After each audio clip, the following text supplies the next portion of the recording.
我有啲話就想同啲後生嘅父母，特別是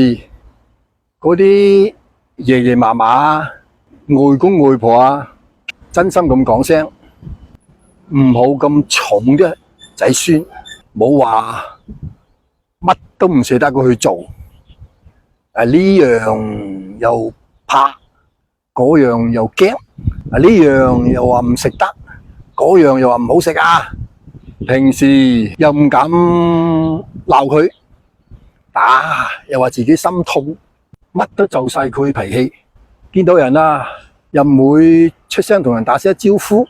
攞咗人哋嘅嘢，受咗人哋嘅，奉旨唔會講聲多謝，總係呢啲父母啊同啲老人家對過去講一聲多謝。唉，咁樣嬌生慣養出嚟啲仔孫，大部分都係一啲無情、自私、冷漠嘅人，以後